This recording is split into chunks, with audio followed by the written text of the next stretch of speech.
አብዛኞቹ ወንዶች ብዙውን ጊዜ የሚወዷትን ሴት ለመጀመሪያ ጊዜ ሲያገኙት ልባቸው በፍጥነት ይመታል፣ እጃቸው ማላብ ይጀምራል እና ደግሞ ሐሳባቸው በጣም ከመጨናነቁ የተነሳ ምን ልበላት በሚል ሁኔታ ውስጥ ግራ ይጋባሉ። እውነት እንነጋገር ከተባለ አብዛኛው ወንድ የሚያውቃቸው የንግግር መጀመሪያ መንገዶች ጊዜ ያለፈባቸው ናቸው። አየሩ እንዴት ነው? ቡና ትወጃለሽ ወይ? የሚሉት አባባሎች ሴቶች በቀን ውስጥ ቢያንስ 5 ጊዜና ከዛ በላይ የሚሰሟቸው አሰልቺ አቀራረቦች ናቸው። እናም እሷ ከመጀመሪያዎቹ 10 ሴኮንዶች በኋላ ትተህ እንዳትሄድ ከፈለግ አዲስ ነገር ማምጣት አለበት። ዛሬ በሳይንስ የተረጋገጡና አብዛኛው ሰው የማያውቃቸውን 3 የንግግር መጀመሪያ ሚስጥሮችን ልነግራችሁ ነው። እነዚህ አቀራረቦች የእሷን ንቃተ ህሊና ዘልቀው በመግባት ከምንም በላይ አንተ ልዩና ሳቢ እንደሆንክ እንዲሰማት የሚያደርጉ ናቸው። ስለዚህ ሃይ በጣም ታምራለሽ ከሚለው የተለመደ አቀራረብ በላይ ለመሄድ ዝግጁ ሁን።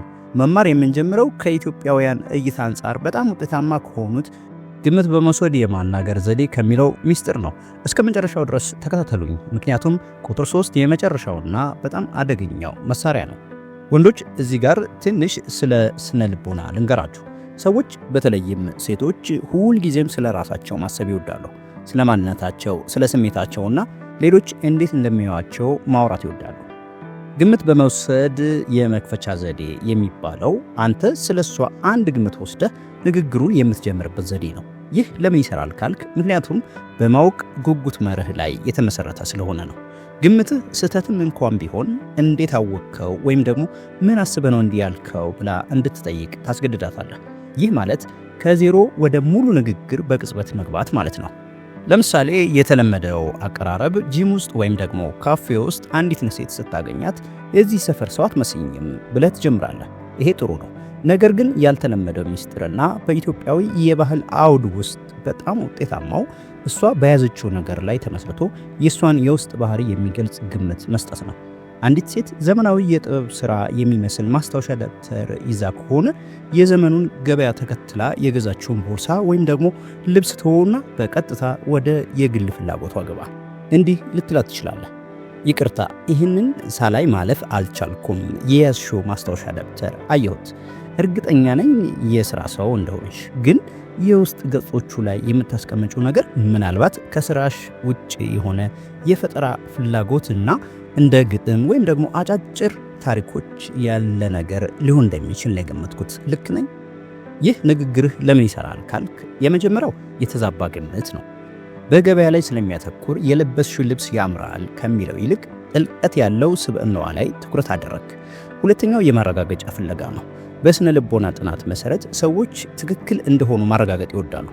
የፈጠራ ሰው ነሽ የሚለው ግምት ስህተትም ቢሆን ትክክለኛ ማንነቷን ለማስረዳት ረጅም ንግግር ለመጀመር ትገደዳለች። ሶስተኛው የጋራ እይታ።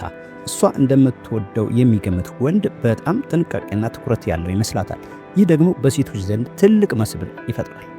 ይህንን ዘዴ ስትጠቀም የውጭውን ነገር ሳይሆን የውስጧን ዓለም እንደተመለከትክላት ይሰማታል።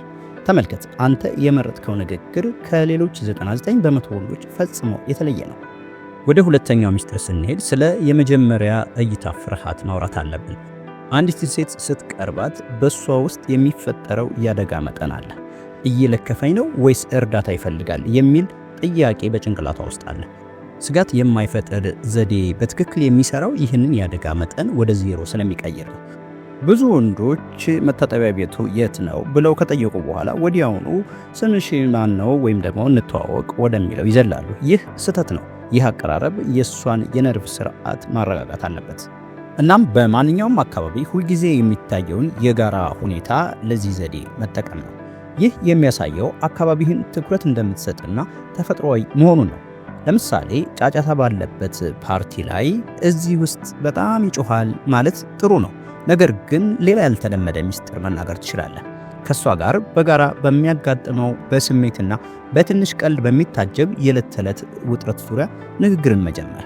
ይህ ደግሞ እንደ እሷ ያለችበት ቡድን አባል ነኝ የሚል ስሜት ይፈጥራል።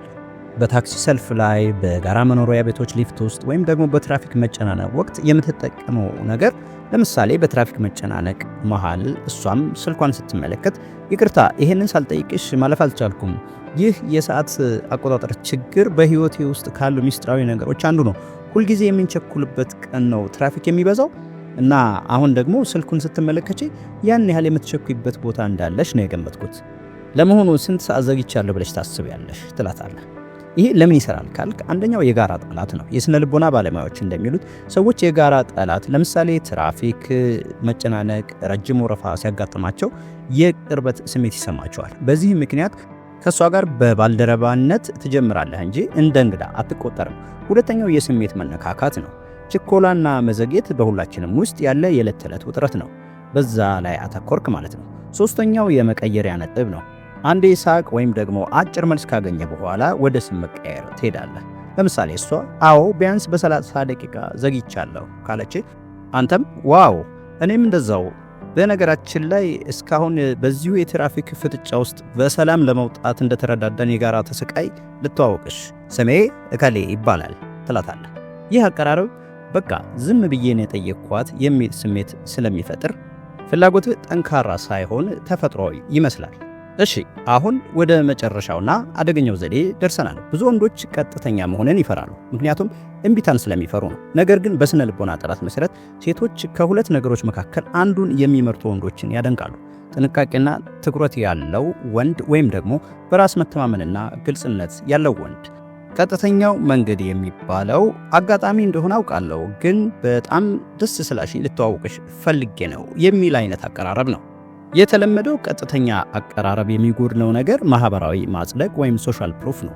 ሴቷ ወዲያውኑ ይሄ ሰውዬ ሌላ ወንድ የማያደርገውን ደፈረ ብላ እንድታስብ ከመፈለገ በተጨማሪ ይሄ ሰውዬ ከሌሎች ወንዶች ይለያል ብላ እንድታስብ ማድረግ አለብህ። ለዚህ ነው ቀጥተኛው መንገድን ከማህበራዊ አቀራረብ ወይም ሶሻል ኦፕነር ጋር ማጣመር ያለብን። ይህንን የዘዴው ቀጥተኛነት እንለዋለን። እናም በተለመደው አቀራረብ ሄይ የተዋወቅን አይመስለኝም ማለት ትንሽ ደካማነት ያሳያል።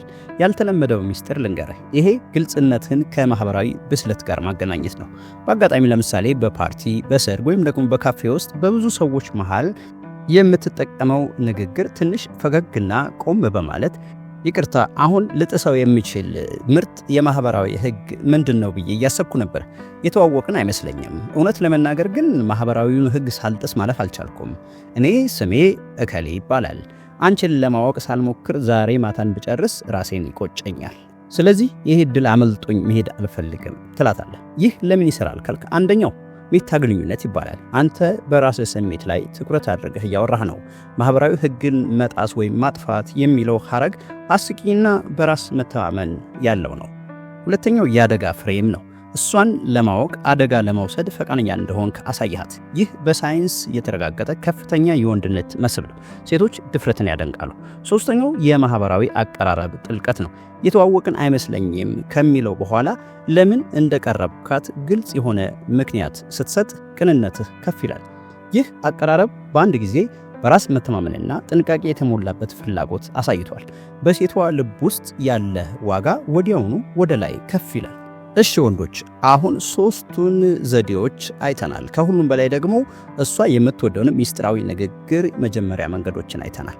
ከዛሬ ጀምሮ ወደ አጋጣሚ ሆኖ ወይም ደግሞ የአየር ሁኔታው እንዴት ነው አትመለስም።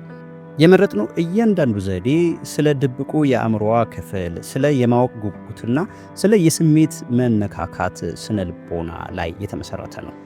አንደኛ ዘዴ ወደ ውስጣዊ ማንነቷ በመግባት ግምት በመውሰድ፣ ሁለተኛው ዘዴ የጋራ የዕለት ተዕለት ውጥረት ላይ በማተኮር የስጋት መጠኑን ወደ ዜሮ መቀየር፣ ሶስተኛው ዘዴ የራስን ስሜት በግልጽ በመግለጽ ወይም በማውጣትና የማህበራዊ ደንብን በመስበር። እነዚህን አቀራረቦች ለመተግበር ልምምድ ያስፈልግሃል። አሁን የምፈልገው አንተ እንድትሰራ ነው። በኮሜንት ስር ዛሬ የገጠመህንና ከነዚህ ሶስት መንገዶች መካከል አንዱን ለመጠቀም የሞከርክበትን አጋጣሚ አካፍለኝ። ይህን ቪዲዮ ላይክ አድርግ፣ ለጓደኛህም ሼር አድርግለት እና ደግሞ የቻናሉ አባል ካልሆንክ ሰብስክራይብ በማድረግ የደወል ምልክቷን ተጫን። በሚቀጥለው ጊዜ በሌላ ቪዲዮ እስከምንገናኝ ሰላም።